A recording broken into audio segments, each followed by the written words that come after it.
السلام عليكم ورحمة الله وبركاته. وحن كهالله صدح أرمات بابتشي علمي يا أيوب كارلو بابتشي وحال يجري دكع هور الله أما ديكع دم الله بابتشي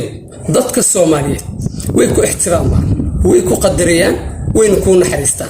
تانا معنى هذا معها إن أتاي مسؤول سرق إن أتاي قف دنيا لغا يقان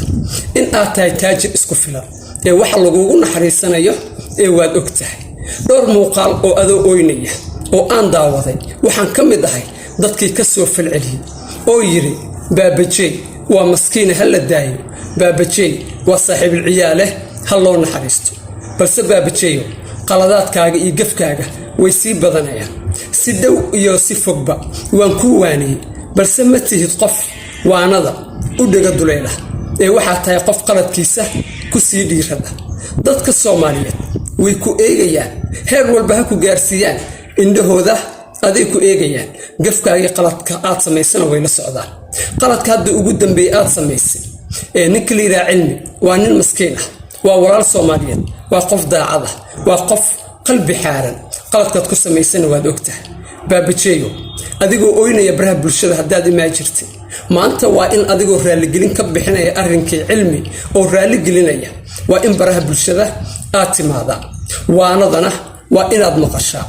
baabajeeyo waa daliilo badatee dhulka fadhi in kugu filan cilmiyo walaal wax alla wixii gafo kugu dhacay qof walba Soomaaliyeed ku gafay qof ku caay intaba iska cafi ilaahay dartii ku cafi baabajeey waa walaal Soomaaliyeed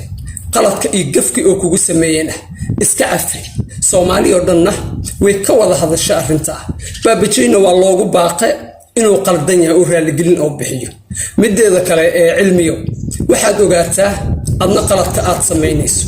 Ayuub Kaarlo ninka liiraa weligay ma araga soo ku caynaya weligay ma araga soo ka hadlaya weligay ma araga soo ku gafaya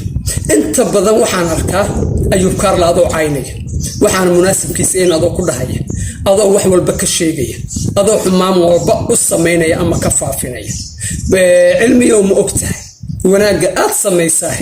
waa lagu sameeyaa xumaanta aad sameysana waa lagu sameeyaa Ayuub Kaarlo qaladaadka aad ku sameynayso maanta adigana baabajey ayaa kugu sameeyay